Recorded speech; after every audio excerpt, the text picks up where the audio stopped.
Buenas, tenemos hoy el gusto de tener a Alejandro Cherokidis, por ahora del Centro de Matemática, que nos va a hablar sobre estimación de funcionales de un conjunto, un trabajo en conjunto con Catherine Nadrón y Ricardo Frey. Bueno, muy bien, gracias, Nico. Bueno, voy a volver hacia muchos años que no daba una charla de estimación de conjunto, estaba realizando en los últimos 5 años de cosas de learning, nada que ver a estimación de conjuntos, que fue por lo que empecé allá por el 2006 con Ricardo, cuando éramos todos jóvenes, haciendo cosas de estimación de conjuntos, y uno de los trabajos que voy a contar lo puse en mi tesis de grado.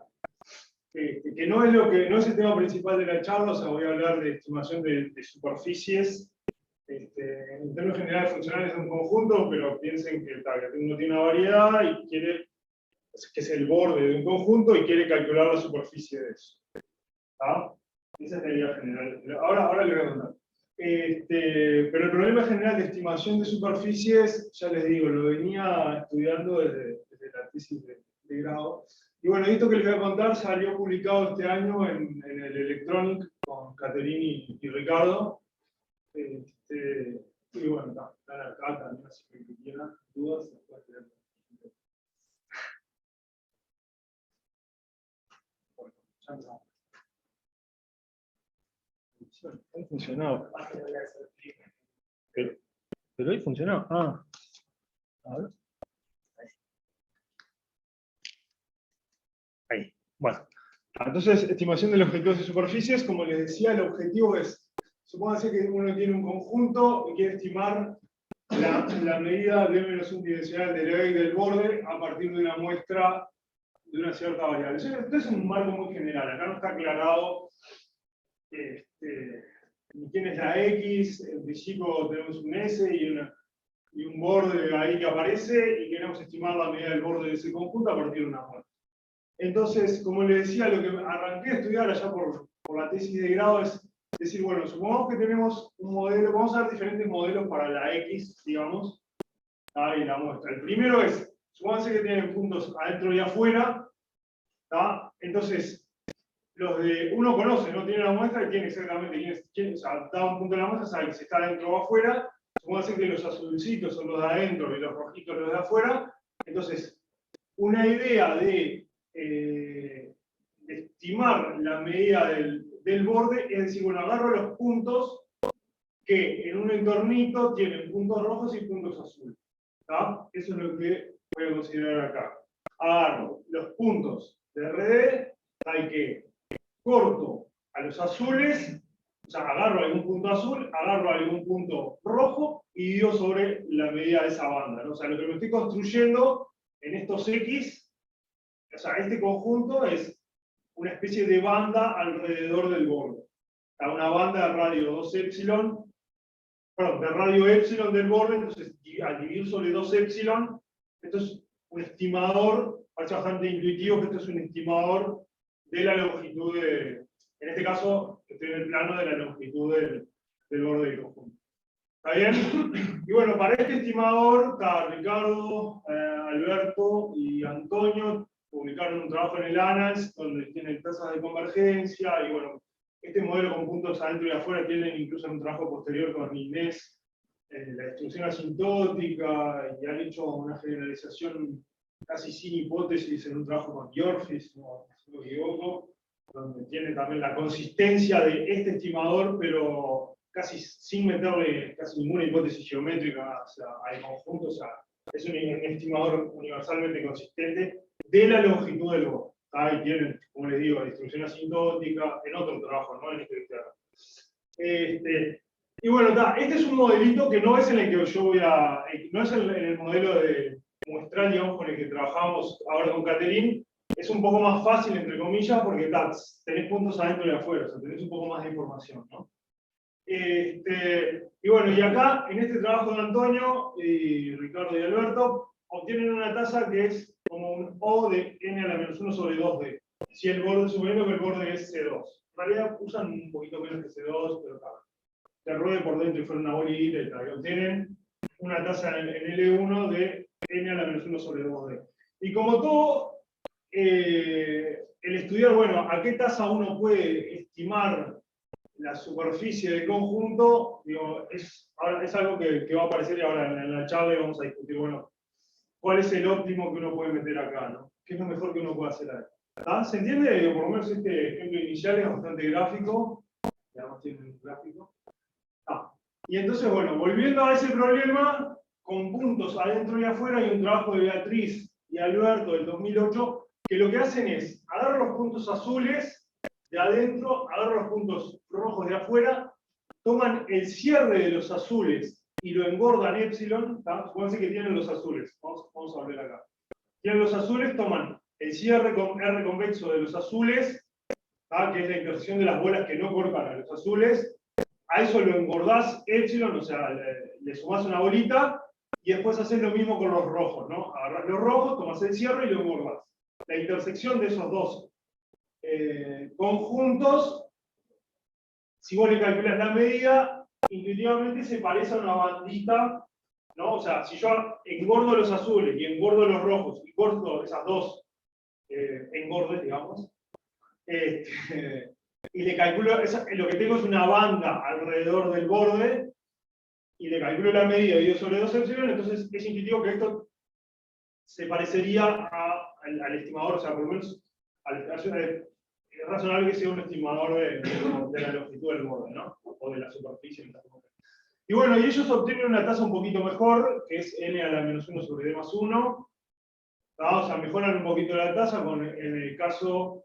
¿Qué es lo que pasa? En realidad, Beatriz y Alberto tienen como hipótesis R convexidad, o sea, piden un poquito más que en el trabajo anterior. Yo acá lo puse como para que se hagan una idea, piensen que el borde es C2, o sea, o sea, se precisa que el borde sea suave, entonces no puede ser cualquier cosa para obtener una tasa de combustión. En el trabajo de Alberto y Bea piden un poquito más que en el trabajo anterior, pero a cambio obtienen una tasa un poco mejor.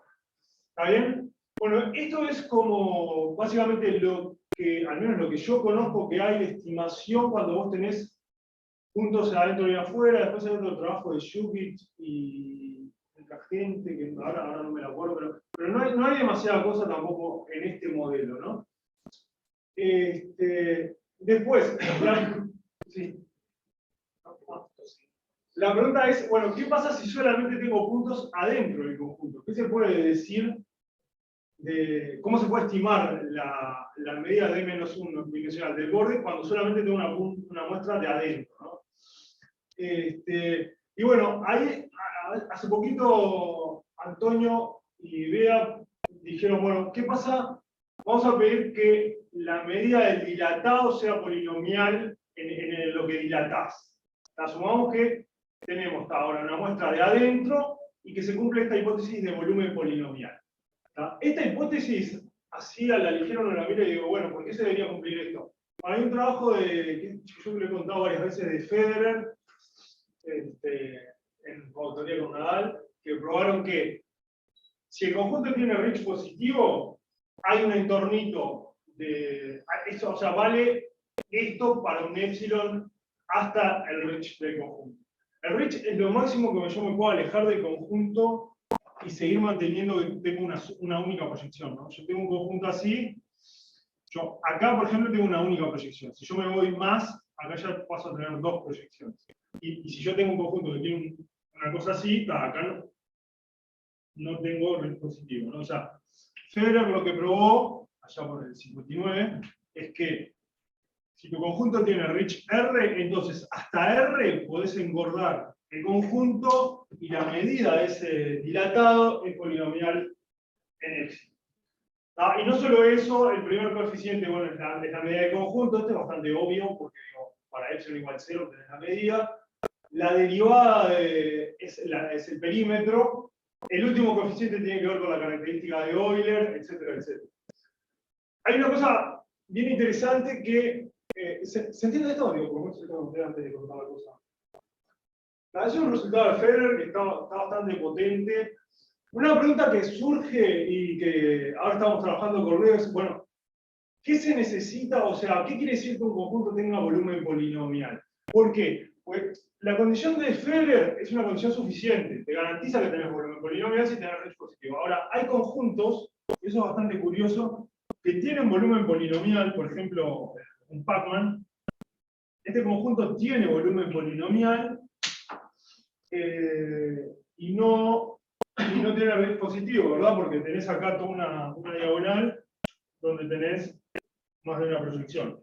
Entonces, estudiar cómo son la clase de conjuntos que tienen volumen polinomial es un problema bastante complicado. De hecho, se sabe poco de eso.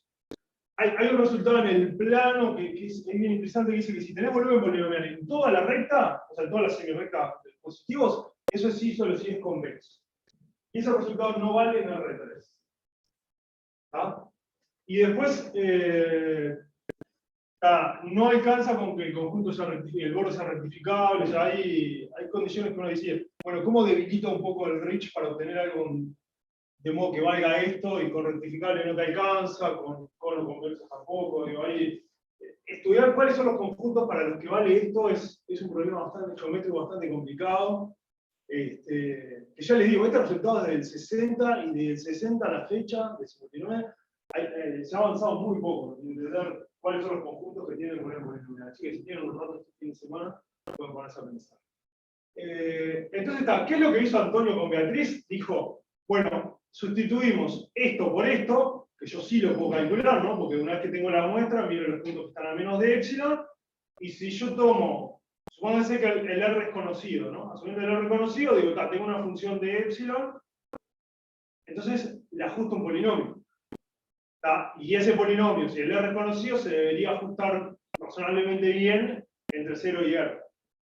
¿Y qué pasa? Al ajustar ese polinomio, se supone que lo ajustás a la norma infinita o una norma que tenga en cuenta la distancia entre los coeficientes, automáticamente te da un estimador de este coeficiente, ¿verdad? O sea, yo ahora miro el dilatado de la muestra con epsilon entre 0 y R. Suponiendo que el R es conocido, me alcanzaría una subestimación, pero está. Entonces, ajusto un polinomio a esta función en ese intervalo, ese ajuste automáticamente tiene un primer coeficiente, y ese coeficiente es muy fácil ver que, digo, si tomás una norma adecuada, el coeficiente del polinomio que ajustás converge al L0, ¿no? Si lo ajustás en el norma infinito, ¿qué va a pasar? O puedes tomar el máximo de las... O sea, es cuestión de tomar una norma adecuada entre los polinomios para que converja el coeficiente. O sea que en este marco uno podría estimar entonces el perímetro del conjunto o la superficie, de caso que esté centímetro más grande, con una muestra de adentro.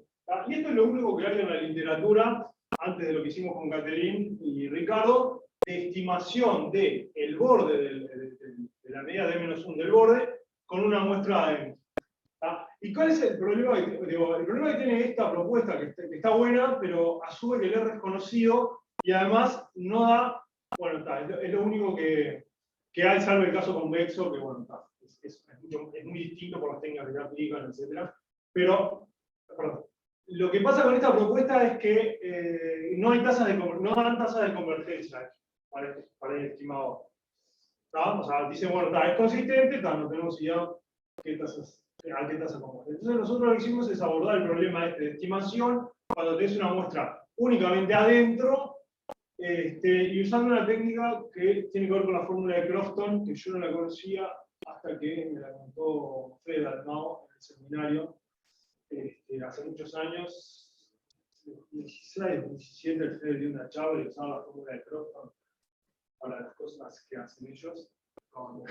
No me acuerdo qué era lo que hacían, pero apareció la fórmula de Crofton, y cuando vean la fórmula de Crofton van a ver que es bastante intuitivo usar eso para hacer estimación de conjunto, estimación de la superficie. Entonces ¿qué dice la fórmula de Crofton? Esta fórmula la aprobó en 1868 para un convexo. Tengo el paper si lo quieren. La fórmula esta dice que si vos integrás el número de cortes de rectas tiradas al azar, ahora les voy a decir qué quiere decir al azar, pero vos elegís rectas al azar, contás los cortes de las rectas con el borde, y la integral de esos cortes, un medio de esa integral, es la longitud del conjunto. Crofton lo probó para un convexo, vale, en el plano vale en general para un conjunto relativamente, con bordes relativamente suaves, vale. Entonces, ¿qué quiere decir, y esto es importante, qué quiere decir tirar rectas al azar para la fórmula de Crofton? Y bueno, lo que hago es, elijo un θ, que es un ángulo ahí entre 0 y pi, y después elijo a qué distancia voy a trazar la perpendicular. O sea, yo elijo el ángulo, elijo el P, y después trazo la perpendicular. Buenas. ¿Se entiende? Vamos a tratar de entender esto, si lo entendemos en el plano, después el caso general es bastante más fácil. O sea, la fórmula que ves está, la longitud del borde se puede escribir de esta manera. Esto que aparece acá es la cantidad de puntos de intersección de una recta tirada al azar con el azar este que le estoy diciendo. ¿No? O sea, integro la cantidad de cortes con una recta. ¿Y cómo me tomo el azar? ¿Cómo me tomo esas rectas? Y bueno, elijo el θ, con la o sea, el θ ahí lo estoy eligiendo con la uniforme en 0 pi, y después elijo no, porque acá, o sea, esto es una fórmula donde acá hay una integral, acá no hay, o sea, el hijo va a venir después, pero lo que digo es, esta integral es, el P es la medida del Lebesgue simplemente, y el θ es integral, o sea, esto es la medida del Lebesgue y esto es la medida del Lebesgue. Ahora, cuando yo quiera aleatorizar esto, voy a tener que elegir ángulos al azar entre 0 y pi, y después, si lo quisiera hacer en el plano, una longitud al azar, y después ahí trazo la perpendicular. ¿Está? O sea, esto es para el plano. En general, en RD, ¿cómo queda la fórmula? Bueno, es parecida. Aparece una constante que no es un medio, es una constante ahí de normalización, y lo que te dice es que si tienes una variedad compacta, la medida o sea, esto va a ser, para nosotros va a ser el borde del conjunto. Entonces, supóngase que tiene una variedad de dimensión de -1, entonces la medida de -1 dimensional de Lebesgue es, ¿qué es lo que estoy integrando? Y bueno, ahora θ va en la semiesfera de dimensión de -1, esto que está acá, o sea, elijo un θ, eso me determina un plano perpendicular, y ahí elijo un puntito, y ahí trazo la recta. ¿Se entiende? Yo elijo el θ en la semiesfera, digamos, en la parte de arriba de la esfera de -1 dimensional. Eso me determina la dirección que va a tener la recta. Y ahora, el punto, ¿dónde lo elijo? Bueno, lo elijo en el plano perpendicular al vector θ. Por ejemplo, acá, y ahí trazo la recta. Y cuento la cantidad de cortes de esa recta con el borde del conjunto.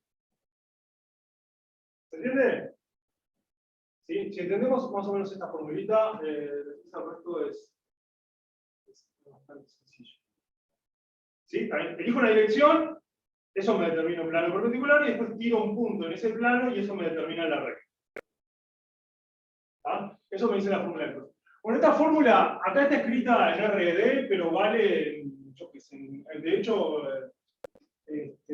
Diego la usa con, no sé, grupos de I, no sé qué, o sea, vale en un contexto muchísimo más general. Esta la probó Federer, que hizo todo, como verán, y vale obviamente tal, acá no tiene por qué ser un conjunto convexo como hizo Crofton, ¿no? Acá es cualquier variedad de dimensión de -1. Y este es el contexto en el cual a nosotros nos va a interesar, o sea, bueno, entonces, ¿por qué esto sugiere, o sea, si uno tuviera una muestra de adentro, ¿no? Piensen en el problema que queremos abordar. Tenemos mi conjunto y tengo puntitos de la muestra, ahí, adentro del conjunto. Entonces, ¿cómo usarían esta fórmula para estimar el borde?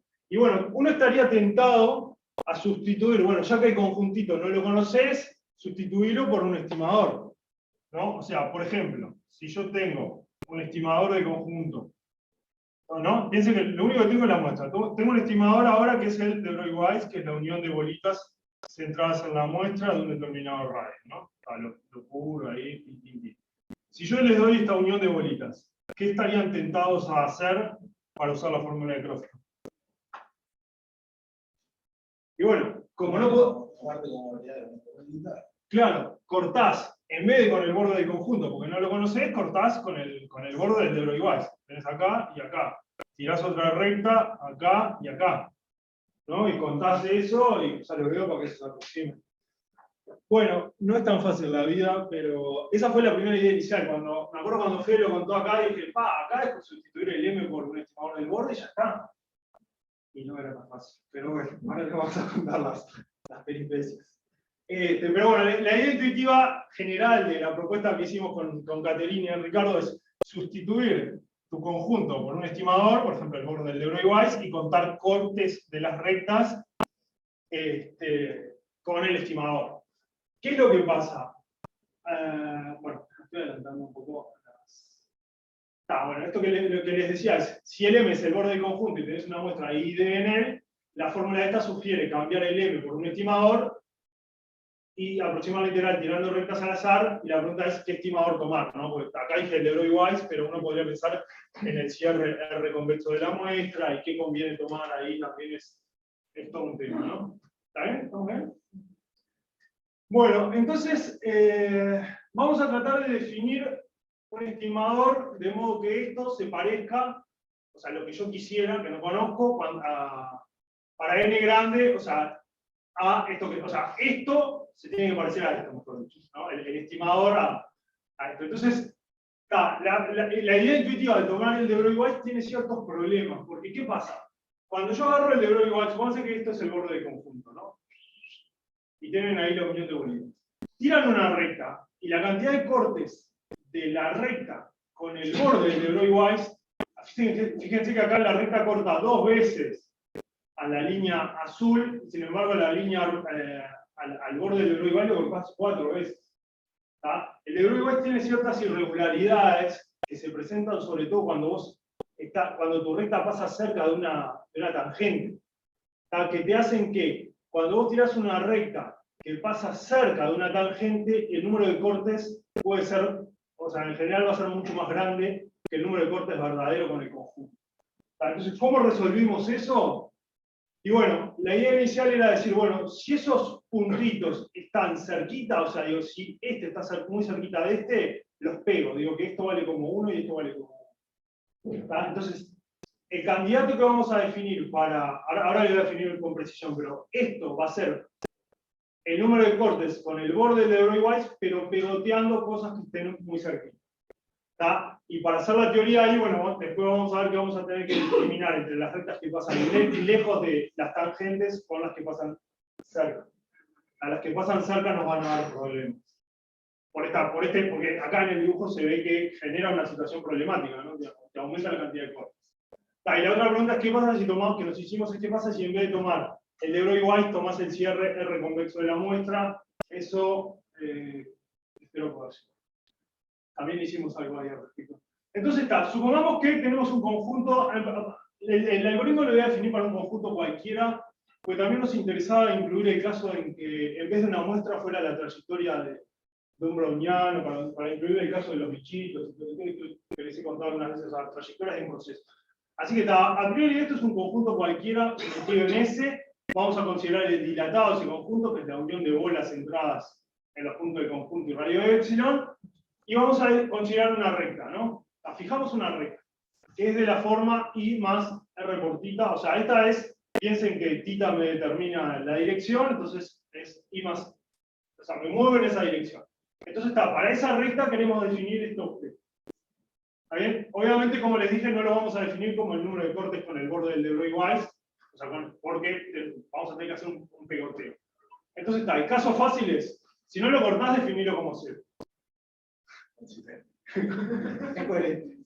Después, si lo cortás de modo que vos considerás las intersecciones, ¿tá? O sea, las componentes conexas de la intersección de esa recta con el de Broglie-Weiss, las ordenás, puedes pensar que, ¿no? Piensen, mejor voy a ir al dibujito anterior. Supónganse acá. Tengo esto, el corte de la recta con el borde. Miren estos puntos, bueno, los considero como que están ordenados ahí en esa recta, ¿no? Miro las componentes conexas de esa intersección, ¿no? Entonces, las ordeno y ahora voy a si estos puntitos están demasiado cerca de la muestra, voy a mirar todas estas intervalitos como uno solo. ¿Ah? ¿Se entiende esto? Yo corto la recta con el de Broglie, eso me da una sucesión de intervalitos. Esos intervalitos, ahora, si están demasiado cerca de la muestra, porque el conjunto no lo conozco, si están demasiado cerca de la muestra, ahora les digo cómo, voy a decir que todo esto vale como uno solo. Es como que pegoteo todos los cortes que hagan que pasen como cerca de la muestra. ¿Cerca de la muestra o cerca de ellos? No, cerca de la muestra. Porque fíjate que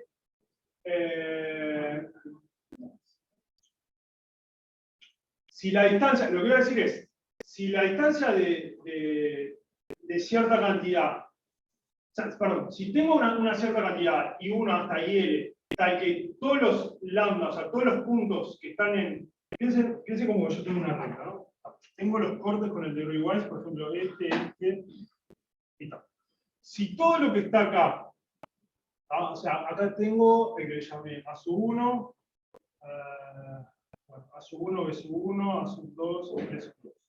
Si todos los puntos de acá están a menos de 4 epsilon de la muestra, estoy diciendo muestra, pero es esto que en breve podría ser una trayectoria. Pero si estoy a menos de 4 epsilon, los pegoteo, digo que el A sub I es el primero y el último. ¿Qué quiere decir? Si yo tengo, o sea, estos son los cortes de la recta con el de Broglie. Tengo una bola acá y una bolita acá. También están mirando la distancia a 1 y 2. No, miro la distancia de todos estos puntos a la muestra. Si todos estos puntos a la muestra están a menos de 4 epsilon, entonces pegoteo y miro todo esto como un solo intervalo. ¿Está? Porque eso lo que hace es que cuando yo paso cerca de una tangente, ¿está? Pegoteo los intervalos que van cerquita de la muestra, ¿no? Acá tengo la muestra. Todo esto lo miro como un solo intervalo. ¿Está? O sea, es como que, supónganse que esto es menor que 4 epsilon, ¿no? Bueno, 4 epsilon andaría por acá. Digo, si todos estos puntos están a menos de 4 epsilon, miro este intervalito como uno solo. Aparte hay una relación entre ellos. Sí. Sí, eso, sí. Claro, eso lo que va a hacer también es que me va a permitir, el 4 epsilon viene porque, bueno, eso empezamos a contarnos ahora un poco más adelante. Pero seguí tu programa. No, pero nada, ¿se entiende? Digo, entonces, ¿cuándo corto? Cuando hay, o sea, ¿cuándo decido que hay separar las componentes? Bueno, cuando en el medio hay un punto que está a más de 4 epsilon de la muestra, que es como decir, bueno, el conjunto pasa por acá lejos. O sea, acá tengo un punto de la muestra, o sea, ¿cuándo los considero como cortes separados? Cuando yo tengo uno acá, otro acá, y acá hay un punto, ponele que está a más de 4 epsilon. Acá sí considero como que son componentes distintas cuando hay un punto que pasa como lejos. ¿Está? Eso te evita introducir otro parámetro. Sí. Ah, eso no la voy. Sí, ese es el radio de la vuelta. Bueno. ¿Se entiende más o menos el algoritmo? Como pegoteo los que entre ellos están todos a menos de 4 epsilon. Y si no, corto y los cuento como separados. Y bueno, ¿cuál va a ser el estimador? Y el estimador va a ser la cantidad, 2 veces la cantidad de componentes que tenía ahí al final. El doble de la cantidad de intervalitos que tengo ahí. ¿Está? Porque la cantidad de cortes, supongamos que el conjunto es así, lo cubro. Entonces acá voy a tener un intervalo, acá voy a tener otro intervalo, ¿tá? Y tengo 2 componentes, 4 cortes. ¿Está bien? O sea, tengo esta componente, en el corte con el de Broglie, una vez que hice el pegoteo. Acá no hay, pero digo, si fuera acá abajo, una vez que hice el pegoteo, tengo 4 cortes, 2 componentes. Es el doble de la cantidad de componentes. ¿Se entiende? Bueno, entonces, un poco de la idea de por qué esto debería funcionar, o por qué aparece 4x y todo eso, o sea, esto de me tengo que mantener lejos de las rectas que son tangentes. Entonces, como lo que hicimos en RD, las rectas van a ser hiperplanos y vamos a considerar, bueno, todos los hiperplanos que uno puede hacer con afines con puntos del borde. O sea, miro todos los planos esos. Entonces, vamos a decir que una recta satisface una condición que llamamos L de epsilon si está a más de 4 epsilon de esos hiperplanos. O sea, una recta satisface esta condición si está lejos de un hiperplano, digamos, paralelo a esa recta que, o sea, si dista más de 4 epsilon de algún hiperplano paralelo a esa recta. ¿Entiendes? Esa recta tiene un vector determinada por θ e I, y si dista más de 4 epsilon de los hiperplanos estos, entonces, o sea, esta condición es para que vaya en la dirección de θ, ¿no?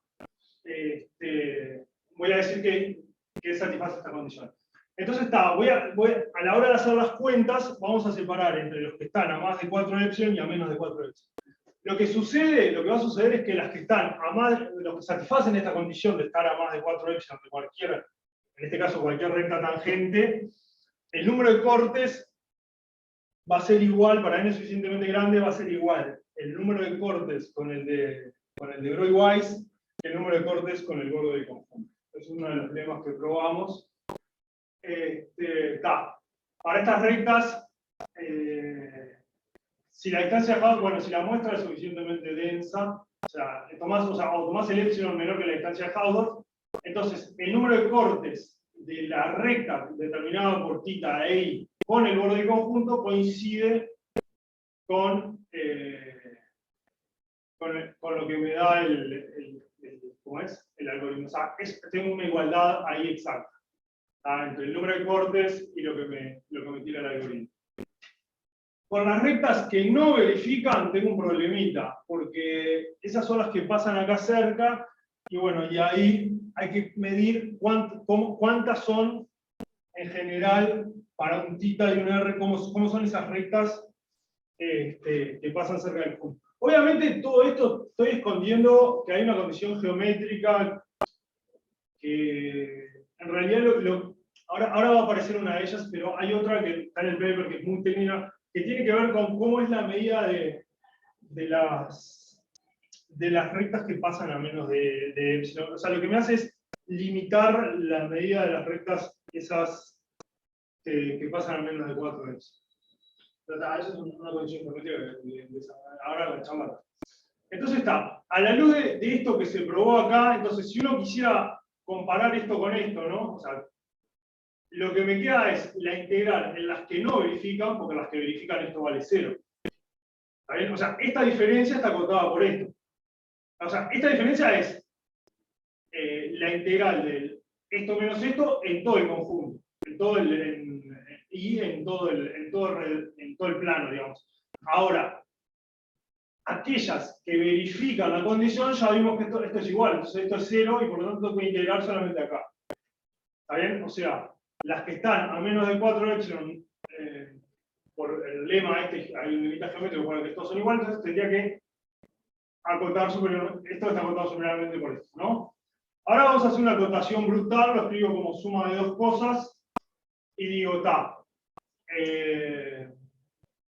esto simplemente es una triangular, lo que se trabaja es con el número de cortes, que esto es lo que decía Paola, el número de cortes en el algoritmo, o sea, esto va a estar controlado por algo del orden de raíz de epsilon, y después la medida de este conjunto también va a estar controlado por algo de raíz de epsilon.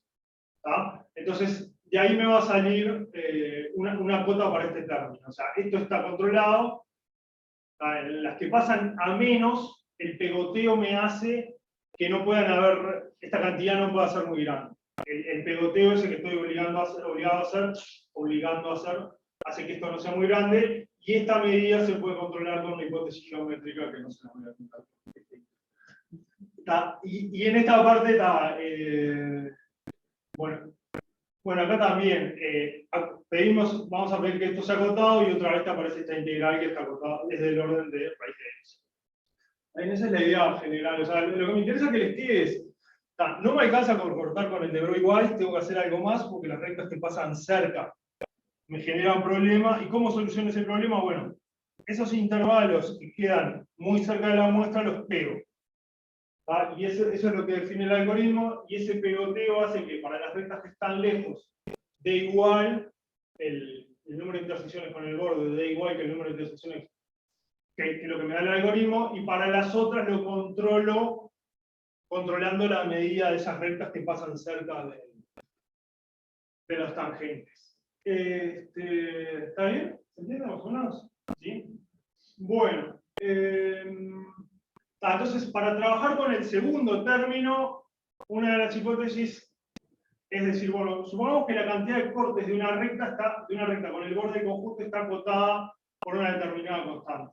Acá, en realidad, tenemos un resultado que no pide esta hipótesis, pero esta es la que es fácil, una hipótesis más débil que esto, pero esta es la que es muy fácil de entender, ¿no? O sea, vos agarrás el conjuntito, y lo que le estás pidiendo es que la cantidad, o sea, que existe una constante que te acote el número de cortes. O sea, estás excluyendo conjuntos que hagan esto. Acá no. Si tenés ahí un seno de 1 sobre x. Igual tenemos un resultado que en realidad no pide esta hipótesis, pero entra otra cosa más geométrica que es bastante más complicada, que me pareció que no da, y esta es fácil de entender. Así que bueno.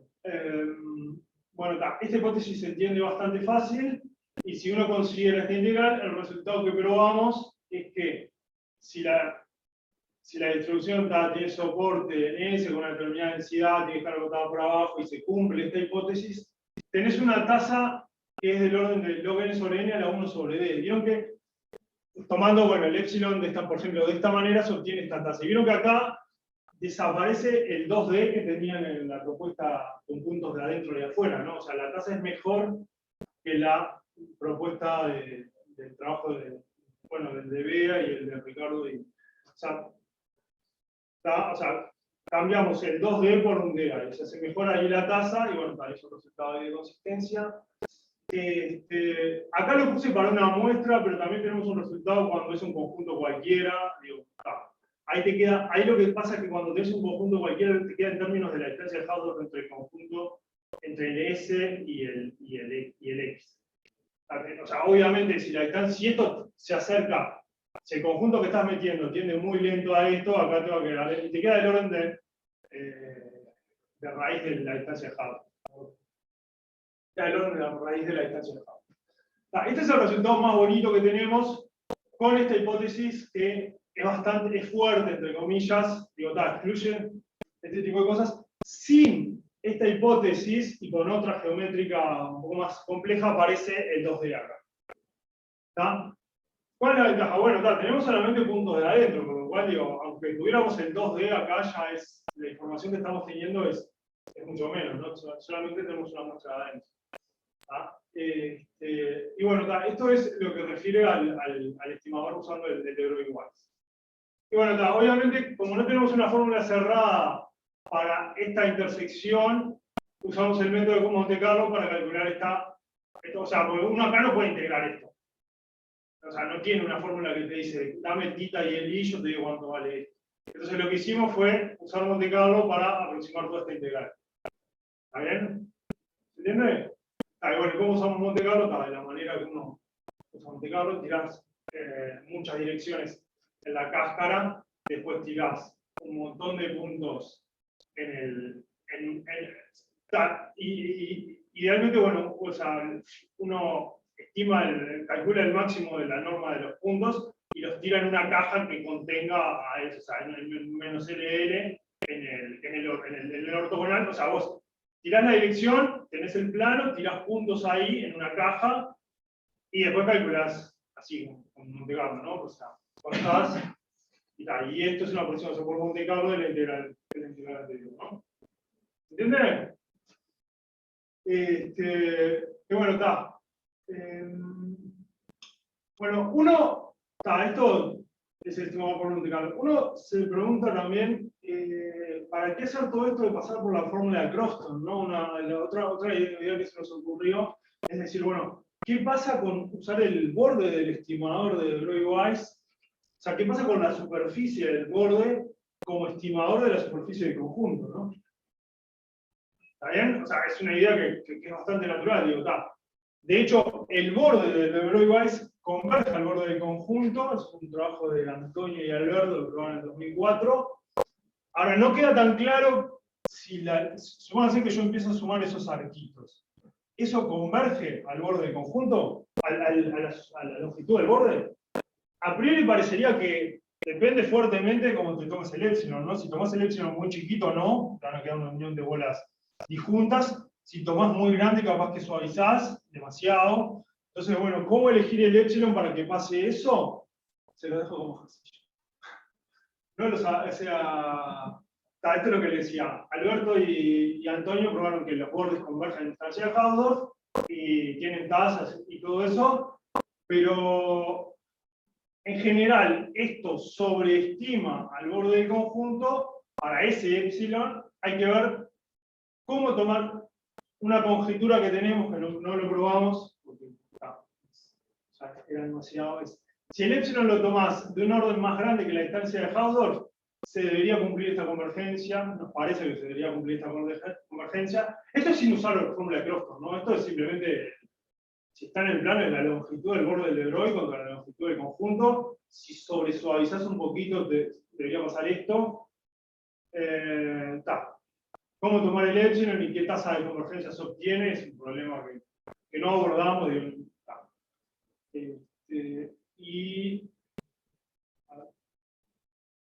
Y esto es en respecto a lo que tiene que ver con el de Broglie-Weiss, digo, esto como surgió aparte, después, nuestra idea era usar Crofton inicialmente, y después nos surgió ahí en el medio, bueno, ¿y qué pasa con estos resultados? No es nada trivial probar, o sea, empezar ahí a ver cómo tomar los épsilon para que esas longitudes se vayan achatando suficiente, pero no demasiado, y para que se aplique el conjunto, digo, no es así que está. Y bueno, la otra pregunta que surge naturalmente es ¿por qué te la complicas con el de Broglie-Weiss y no usás el cierre R convexo, que a priori podría llegar a ser más fácil?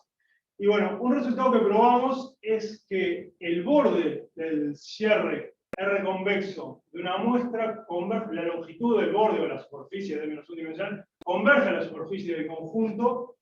¿Está? Acuérdense que el cierre R convexo es intersección de bolas, o sea, que no cortan a la muestra, ¿no? Yo tengo la muestra, o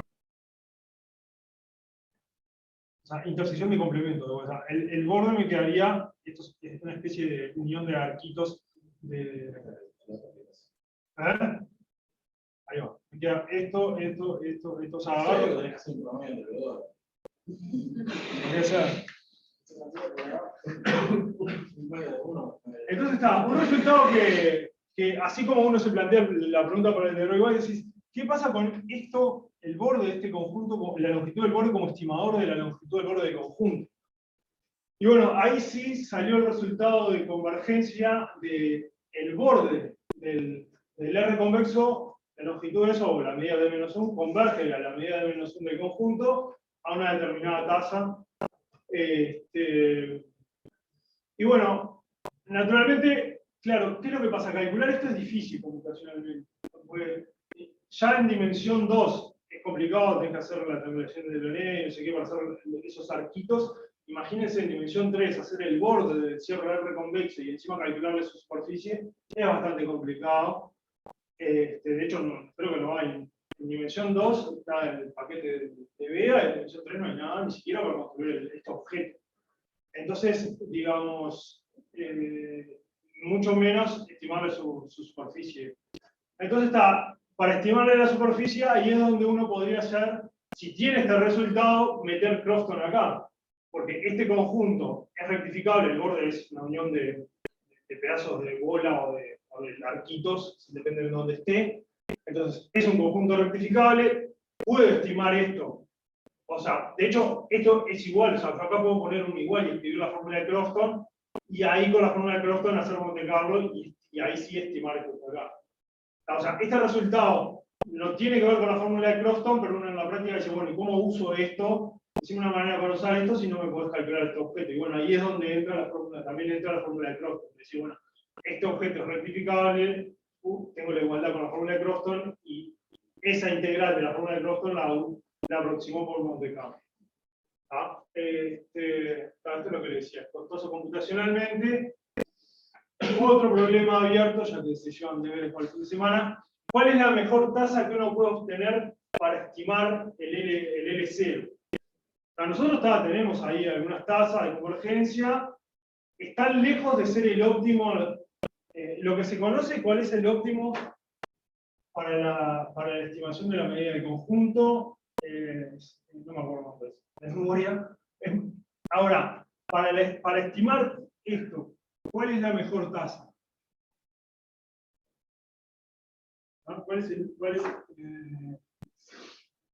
Para esto hay un trabajo de Beatriz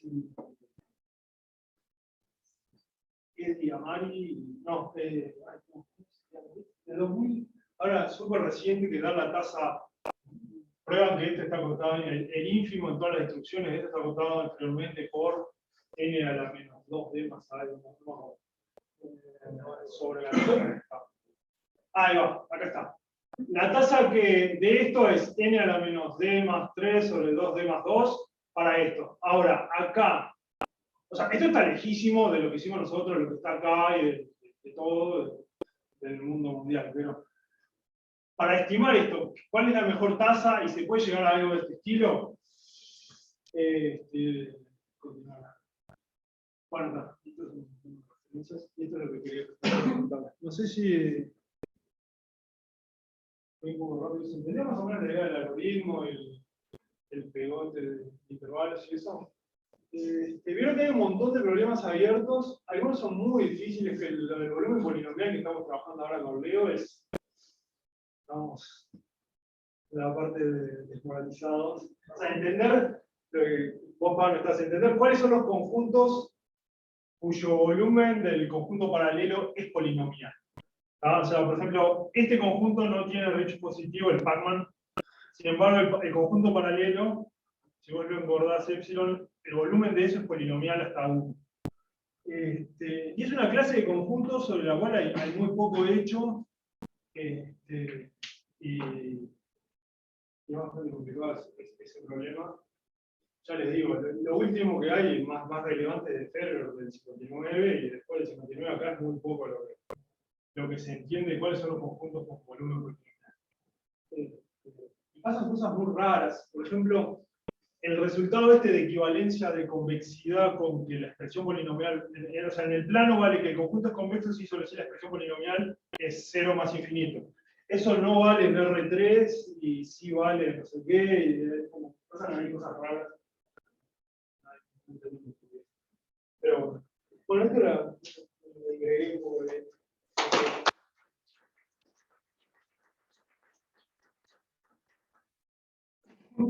preguntas, comentarios. ¿Cómo que hacemos preguntas primero? Si hay preguntas del Zoom, Yo tenía una pregunta, pero, o sea, por el lado de si hay resultados para el tamaño de la muestra fijo, para esto, ponerle, si tomás distintas muestras, qué tanto te cambia el estimador, o si a alguna muestra le pones error a los datos, porque, no sé, en los problemas de hábitat que tenían a veces, digo, los datos tranquilamente pueden tener errores, no sé si había algo en ese estilo, porque la mayoría de los resultados acá son como asintóticos, ¿no? sí, los resultados que tenemos nosotros son asintóticos y con puntos adentro, lo único que hay es este trabajo que hicimos ahora con Ricardo Catenin y el trabajo de Beatriz y Antonio usando lo del volumen polinomial. Después no tenés ni para n fijo ni para datos con ruido, no hay nada. Así que tenés ahí. Ahí va. Pero ¿y lo ves viable que pueda salir algo en esa línea? O capaz que no tiene interés, no sé. ¿Vos qué querés? ¿Cotas para N fijo? Varianza de los estimadores, ponele. O de algún tipo, habría, no sé. Tipo, ¿qué tanto te puede variar el largo de la frontera? Algo así. Digo, si pones a error a los datos.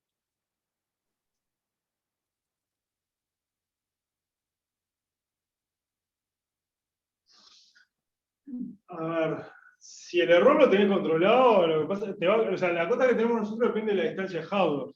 Ahí va. Si el error hace que la distancia de Haudorff no se te vaya demasiado, lo vas a tener controlado por la distancia de Haudorff.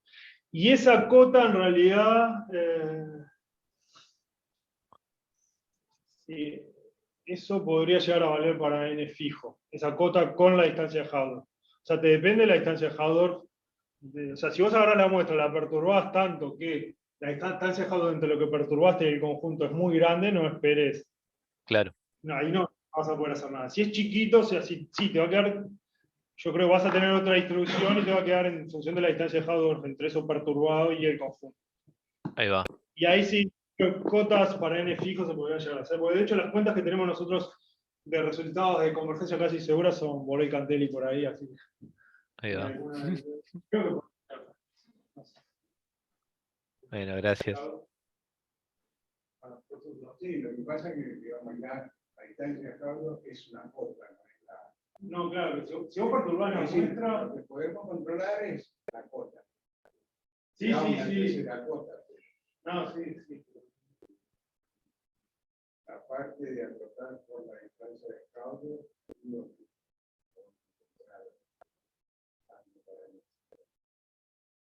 otro sí. No, para la distancia de Haudorff tenés la distribución asintótica. ¿No?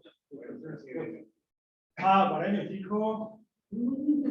No, pero yo creo que esa cota que tenemos un raíz de la distancia de Haudorff, eso se puede separar. Yo creo que se puede separar. Pero después lo otro de la varianza.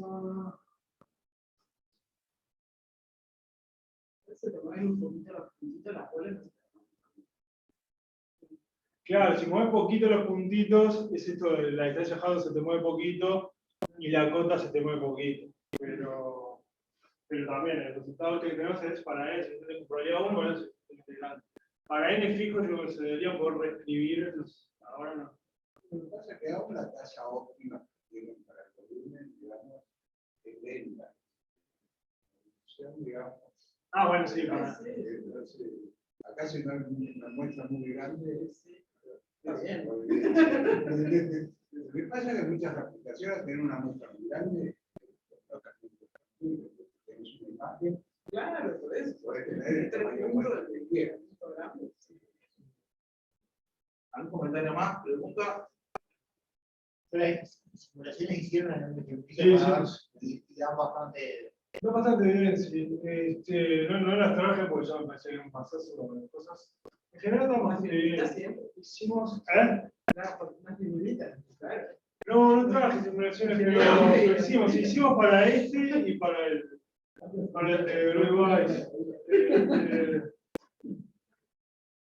Sí, da bastante bien. No, ahora no lo traje, la verdad no lo traje porque ya me caché grande. Capaz que se puede comparar con lo que das con lo de volumen polinomial.